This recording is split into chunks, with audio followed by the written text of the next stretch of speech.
Prices today, reacting to those comments from Venezuela, the oil minister, saying that producers were coming close to a deal that would potentially stabilise the market. Well, for more on how likely that deal is and what it might mean for the market, let's bring in Peter McGuire, XM.com CEO, who's joining us live in our Sydney CBD studio. Pete, great to see you there. Thanks very much for joining us. Now, just taking a look at those oil prices, they are down today. We've heard from Venezuela saying that the global supply, that needs to fall, by about 10% in order to bring production down to those consumption levels. So of that 94 million barrels that are produced each day, that seems to be a fair bit of supply that actually needs to come out of the market. Well, good afternoon, Leanne. That's exactly right. And that's it's not a bad time to really put a note like that forward, considering that this time next week they're all in Algeria and they'll be meeting on the sidelines, OPEC and non-OPEC producers, to try and look at how they can, sort the matter out. It really is creating quite a fair bit of tension across the OPEC members. And, of course, some of those big producers like Brazil and so on are really hemorrhaging under the weight of these cheaper oil prices. So that was a message from Venezuela. Let's see what happens, but we should know more by the end of the month. Speaking of consumption, India, this is an interesting market because their oil and gas consumption seems to be growing pretty rapidly. Millions of households that are buying cars and motorbikes as a status symbol. Although obviously their consumption is pretty low relative to the likes of China, it is still very growing at a very fast pace. Well, exactly right. When you do think of that status symbol, mobility is key, and that's where people are coming up the curve, Leanne. 108 out of, so the numbers are 108 motorcycles for every 1,000 population. Roll your mind across to somewhere like Malaysia and it's about 362 or so per 1,000. So it's got a long way to come up the curve. They're a lot cheaper, but more importantly, gasoline consumption is well up because motorbikes run on gasoline, and year-on-year numbers, I think they're up the best part of 10% or so. So the demand is there. Maybe we should go into motorcycle manufacturing. All right, now we talk obviously about the volatility that we're seeing in these oil prices, especially ahead of that meeting next week, hopefully being close to sort of coming to some sort of deal. We'll have to wait and see. But from a technical point of view, the technical market indicators, it's looking a bit weak at the moment. Both WTI and Brent, they're close to testing some pretty important support levels. Well, exactly right. And this is probably why the large ministers or the oil ministers are coming out. They're conscious of that. They're living this. It's a heartbeat for them, and they're realising that, are we going to see a continual sell-off leading into Algeria? They're saying that fourth cycle, as far as the hedge fund, is coming to a tail end and a closing of the liquidation phase. So it's not the start of the fifth, it's more the end of the fourth cycle. We've discussed that again last week, and that's just for the viewers. Hedge funds have been in this cycle. They've had 4 cycles since the start of 2015. So at the present time, if we do see a little bit of a bounce, we've got a busy week on. We've got, of course, Fed and BOJ. So it's a wait-and-see approach, Leanne. Yeah, absolutely. I'll come back to that, those couple of points in just a moment. And, of course, I want to get to iron ore and gold as well. But just wanted to get a quick thought from my guest hosts here who joined me in studio, Francesco Dostratus from Ord Minnett, Mark Todd, Director of Capital Financing at the NAB. In terms of that deal, potential deal out of OPEC next week, they're saying that they are close to coming to some sort of, finalisation or a deal. What do you think of the chances? They would say that. I mean, Pete and I have been talking about this for a long time, where I don't actually think Pete, have they ever come out and said we're nowhere near a deal? I mean, no, Mark. Like, honestly, no. We were the one. I can't remember where they were, Peter. I think they were somewhere in the States, like Florida or somewhere, and they came out and said we have a deal. Like it was like Chamberlain. Yes. We have peace in our time. Put a man on the moon. Yeah, and literally the next week they went, okay, hang on. Iran wasn't there. They always agree on something, but they all go off on their own merry way and do their own thing anyway. Iran wasn't there. So I don't think... Producers not there. I mean, it's nice to make an announcement and that'll affect the market. Yeah. But when it comes down to it, they'll all go ahead and produce what they want to produce. And that's all it is, isn't it? Talking the talk, trying to jawbone, as we talked about. Oil prices, whilst they're... I think they're starting to stabilise around the $50 a barrel anyway, Peter probably looks at this a lot closer than I would, and, I see, 6 months ago I was calling oil around the sort of $60 a barrel. It's probably not there yet, but I think it'll stabilise around those levels, and the supply and demand side of things will sort itself out. Pete, you were talking about a few weeks ago about Saudis rebalancing their accounts in terms of their investment accounts. Yep. And that they might be doing an equity raise. What's happening with that? I haven't heard much on that. No. Is that still on the cards around these prices? Is there something about taking the pressure out of the oil for the Saudi group? Well, we're very conscious a couple of things. First off, the Saudis, like any members of the Gulf states, the population is very much employed by government, and you've got foreign workers coming in doing cheaper labour jobs. So in turn, we're trying to get, and they're going through that phase at the moment of seeing what the future holds as far as employability and so on. That's why they're going to raise the best part of about, I think it's close to $2 trillion, 1 or 2% for an IPO. It'll be the largest in history. But yes, it hasn't had a lot of sound at the moment. There's no noise on the street, and it just seems to be in the background at the moment, Mark. So I haven't heard a lot about it. Maybe we're going to see something happen before the Hillary Clinton / Trump circus finally comes to town. But at the present time, I think the jury's out on it. All right, I wanted to switch to iron ore because one of the commodities that's been this unexpected top performer this year, there is still the view, though, out there, Pete, that prices are going to fall. The question is when, because it still seems like there's no sign that China's appetite for imported iron ore is waning.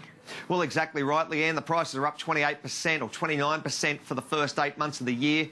They're saying you'll probably see an average $46 to $48 for 17 and 18. Analysts are saying that we're down from the numbers that we saw. Those better. I think in April they were $68 or $69 a tonne. So we're off those sort of numbers. It'll be very interesting what happens over the next, matter of a couple of weeks. And are analysts going to be correct? And are we going to see a little bit of a, pushback as far as price? But I think it's just at this time of year, you've got to say that the numbers coming out of China as far as, consumption is just absolutely monstrous. Yeah, and Pete, I think that's part of it. If you follow some of the really smart fund managers for Asia, they think it's all about the politics of the second round, the second 5-year stint of the Premier, and that there's just this idea that normally it would be ceremonial, but this is not going to be ceremonial. This is going to be, I need to keep the economy going really strongly. Yeah.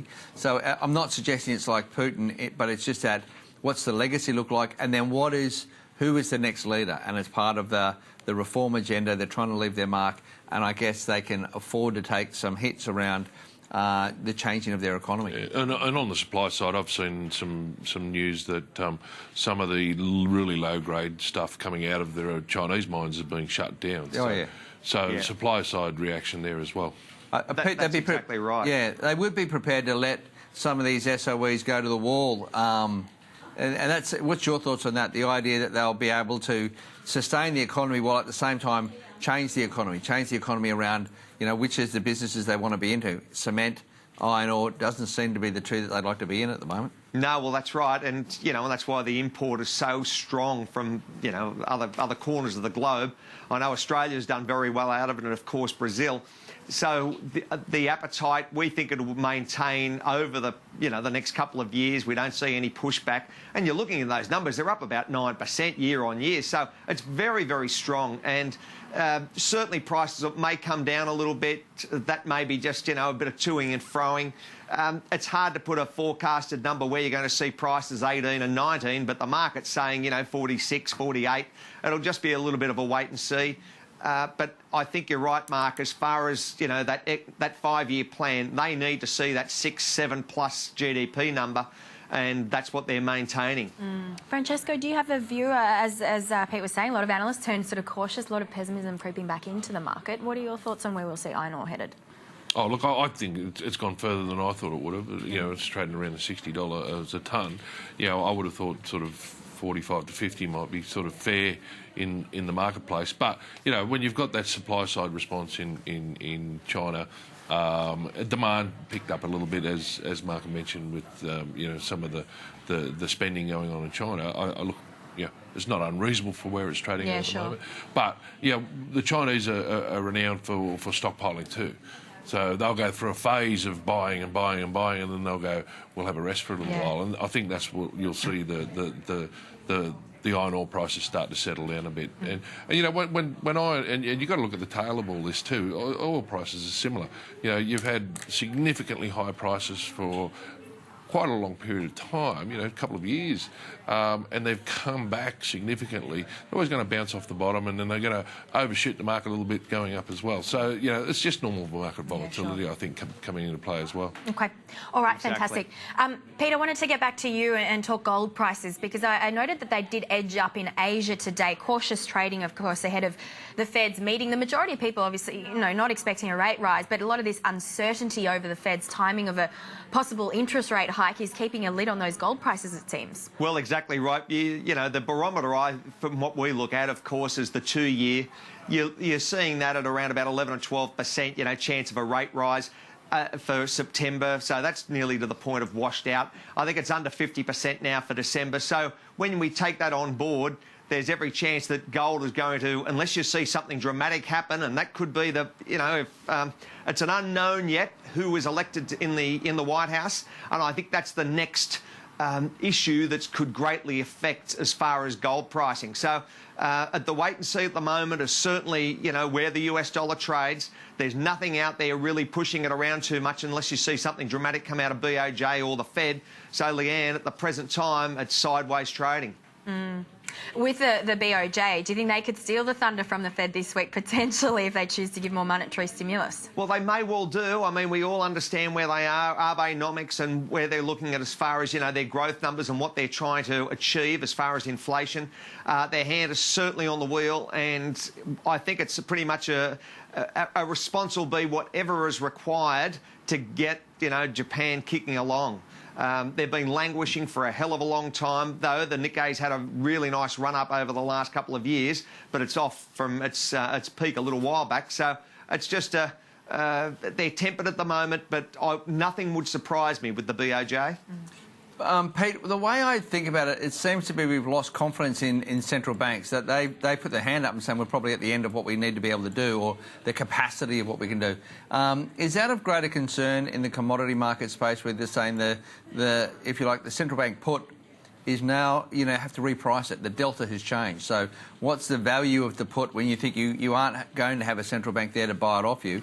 Do you think that's starting to impact a lot of markets? Well, I think so, Mark, you know, and that falls back, of course, to where the US dollar trades. We're very mindful of, you know, what we've seen there compared to our dollar, of course, Canadian dollar, the New Zealand dollar. All those commodity trading currencies have been hit pretty hard, though the New Zealand's a lot stronger than what it was over, say, a year back. But when you think of where the US dollar is and everything is priced traditionally in US bucks, whilst you've seen a washout along many commodities, it's also been a nice little push up for if you're being paid in US dollars. So it hasn't been all gloom and doom. All right, Pete, we might actually leave it there. Really appreciate you joining us on the program though this afternoon. Thanks very much.